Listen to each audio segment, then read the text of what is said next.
जो एक rising channel है उस चैनल के सपोर्ट पे एल&टी ट्रेड कर रहा है। साथ ही में इसने 50 दिन का जो मूविंग एवरेज है मई 21 से 2021 से ब्रेक नहीं किया है।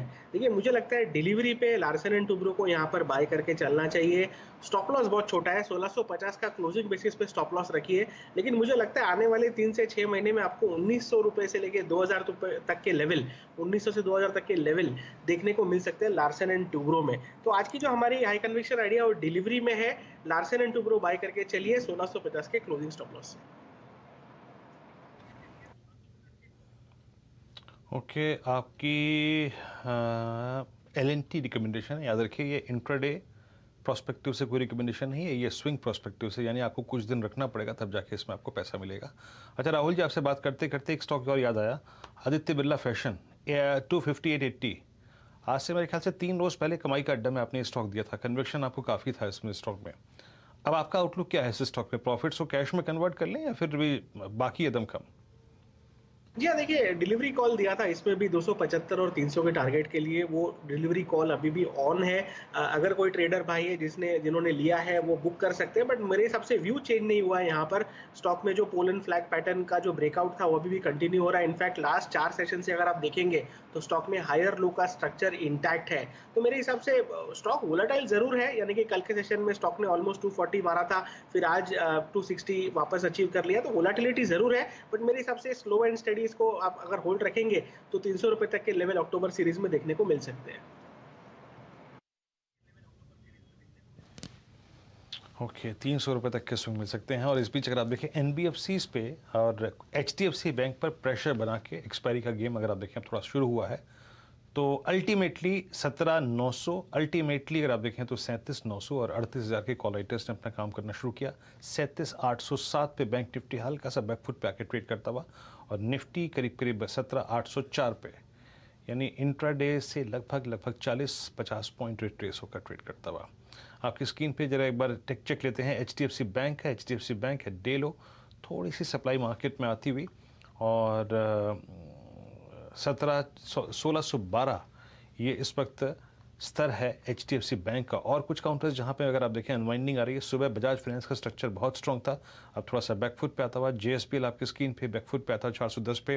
मेटल्स में एक प्रॉफिट बुकिंग है, हिंडाल्को आपकी स्क्रीन पे 20 डे एक्सपोनेंशियल मूविंग एवरेज के नीचे फिसलता हुआ, और साथ ही साथ सीमेंट स्पेस में ग्रासिम को देखिए 20 डे मार्क के नीचे स्लिप करता हुआ।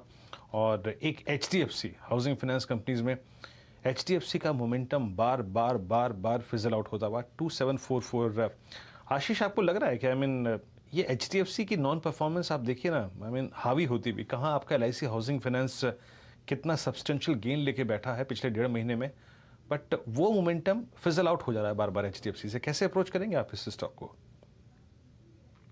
पॉजिटिवली करूंगा, बट अगर से आप मोमेंटम की बात करें तो डेफिनेटली मोमेंटम जब तक स्टॉक 2780 की ट्रेजेक्टरी को क्रॉस नहीं करेगा तब तक एक स्ट्रॉन्ग मोमेंटम में कन्वर्ट नहीं होगा। But at the same time मेरा ये मानना है कि 2710 2700 की ट्रेजेक्टरी में स्ट्रॉन्ग सपोर्ट स्टॉक को मिलेगा, तो थोड़ा इसको एक रेंज के तौर पे ट्रेड कीजिए। जब ये 2720 के आसपास आए तो वहां बाय कीजिए, 2700 का स्टॉप लॉस लगाइए, वहां से आपको 40-50 रुपए मिलने में समय नहीं लगेगा। बट अभी एक इस रेंज को क्रॉस करने में मुझे लगता है थोड़ा समय अभी एचडीएफसी लिमिटेड के अंदर में रहेगा। अभी जो बेस्ट पिक मेरे हिसाब से पूरे एंटायर एनबीएफसी में होगा वो होगा चोलामंडलम फाइनेंस, जहां का स्ट्रक्चर मुझे क्लियरली बता रहा है कि स्टॉक 620-630 की ट्रेजेक्टरी को आने वाले 2 से 3 दिनों में दिखा देगा। तो ये बेस्ट इस समय का पैटर्न पूरे एनबीएफसी बास्केट में मुझे नजर आ रहा है। ओके, ये आपका व्यू है एचडीएफसी पर। और एक काम करते हैं, अब विषय को थोड़ा बदलते हैं, और आपकी स्क्रीन पे 2-3 स्टॉक जो कि अच्छा कर रहे हैं उसमें चोला फाइनेंस है और एक है वोल्टास और बाटा। 3 स्टॉक्स डे हाई पर हैं, लेकिन एक काम करते हैं, अब चलते हैं शैल जी के पास। शैल जी उपस्थित है, आई थिंक थोड़ा उनके लैपटॉप में एक इशू था, वो ठीक हो गया है। चलते हैं शैल जी के पास दोबारा। शैल जी, ओवर टू यू। चलिए, तो डायरेक्टर साहब सबसे पहले तो शुरुआत कीजिए आज की शानदार मूवमेंट जो आप देख रहे हैं निफ्टी के आईटी इंडेक्स में। यहाँ पर आप 0.25%, ऑलमोस्ट 2% की रैली आते हुए देख रहे हैं। ये इंडेक्स 35,723 के आसपास आपको अपने रिकॉर्ड हाइस के आसपास कंसोलिडेट करता हुआ दिखेगा। अब 2 यहाँ पर बातें आपको होती हुई दिख रही हैं। नतीजों का सिलसिला शुरू होता हुआ दिखेगा आईटी क्षेत्र से, और यहाँ पर टीसीएस सबसे पहले आपको कल बाजार बंद होने के बाद अपने नतीजे अनाउंस करता हुआ देखेगा। रिकॉर्ड हाई निफ्टी के आईटी इंडेक्स ने लगाया है वो है लगभग आप समझिए जो वैल्यू आपके सामने आ रही है वो है 37,823। अब आपके सामने ये प्राइस टीसीएस क्या है, क्या नतीजे आएंगे, क्या ब्रोकरेजेस एक्सपेक्ट कर रही हैं, कहां पर आउट परफॉर्मेंस आती हुई दिखेगी, ये समझाएंगे अर्निंग सीजन्स की पहली स्टॉक टीसीएस पर। सुमित जी।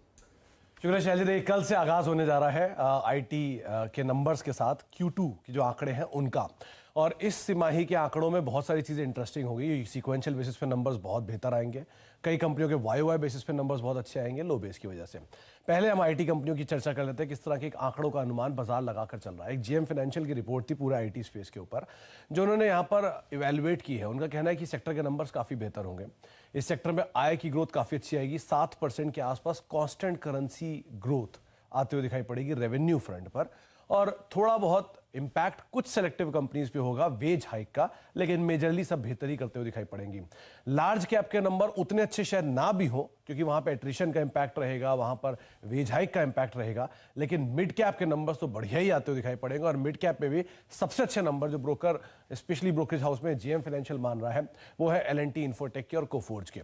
एक एक करके ये तमाम आंकड़े आपके स्क्रीन पर आते हुए दिखाई पड़े हैं, किस तरह की ग्रोथ एस्टिमेट मार्केट लगाकर चल रहा है। टीसीएस जिसके नंबर कल आने वाले हैं, 4 से 5% के आसपास की रेवेन्यू ग्रोथ की बातचीत है कांस्टेंट करेंसी फ्रंट पर, और वो एक आंकड़ा अनुमान लगा रहा है करीब करीब 6.5% के आसपास की मुनाफे की ग्रोथ का आंकड़ा होगा। ये आपकी स्क्रीन पर जो नंबर है उसमें टीसीएस 5% के आसपास की कांस्टेंट करेंसी रेवेन्यू ग्रोथ और पैट का ग्रोथ 6.5% के आसपास, इन्फोसिस 5.5% के आसपास की कांस्टेंट करेंसी रेवेन्यू ग्रोथ और 1% के आसपास डिक्लाइन। यहाँ पे वेज हाइक का इंपैक्ट, एट्रिशन जिससे इन्फोसिस काफी समय जूझ रहा है, वो एक बड़ा इंपैक्ट करेगा। विप्रो के केस में भी पिछली बार इन्होंने वेज हाइक नहीं किया तो उसका इंपैक्ट शायद इस क्वार्टर में रहे 16.5%। दूसरा मार्च इन्होंने एक एक्विजिशन भी किया तो उसकी वजह से भी 7.5% कांस्टेंट करेंसी रेवेन्यू ग्रोथ और 16.5% के आसपास के पैट में डिक्लाइन की बातचीत। एचसीएल टेक 4.5% के आसपास की कांस्टेंट करेंसी ग्रोथ और 0.5% फ्लैटिश साइड पे नंबर आते दिखाई पड़ेंगे। ये बिग 5 के नंबर्स हैं।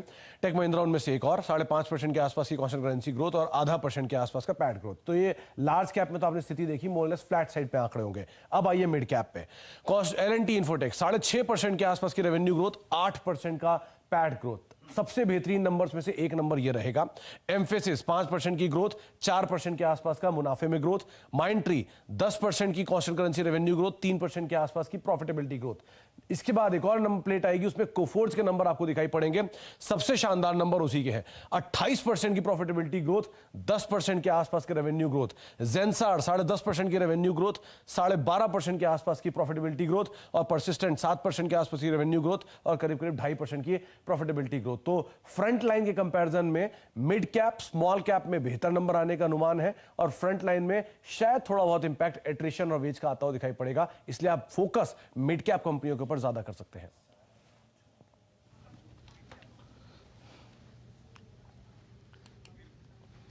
ओके, फोकस मिड कैप कंपनियों पे आप ज़्यादा कर सकते हैं, और थोड़ा सा अगर आप देखें एट्रिशन का और सैलरी हाइक का मार्जिन इम्पैक्ट आपको लार्ज कैप आईटी पे नजर आएगा। अब सुमित की इन बातों को सर आंखों पे लेते हुए कुछ मिड कैप आईटी के टेक चेक कर लेते हैं। मैं सुबह से 2 स्टॉक्स को देख रहा हूं, एम्फेसिस को, और प्लीज़ डायरेक्टर साहब प्लीज़ दोनों के चार्ट्स रखिएगा। माइंडट्री भी लेके आइए एक बार जनाब, और ये भी एक सेकेंड, क्या हो गया, अच्छा माइंड का एन गायब हो गया था। माइंडट्री आपकी स्क्रीन पे 4268 पे आके ट्रेड करता हुआ। आशीष, इन दोनों स्टॉक्स का बिहेवियर एम्फेसिस और माइंडट्री का सिमिलर है एग्जैक्टली। एल&टी इन्फोटेक भी जोड़ लेता हूं मैं, कोई दिक्कत की बात नहीं है। मुझे एक्टिविटी बिहेवियर देख के, वॉल्यूम्स देखकर आपको लगता क्या है? अगर आपको मैं कहूं, आपने सुमित की पूरी कमेंट्री सुनी अभी, मिड कैप आईटी में एक स्टॉक पकड़ के रखना है इस पूरे अर्निंग सीजन में, तो कौन सा पकड़ेंगे आप?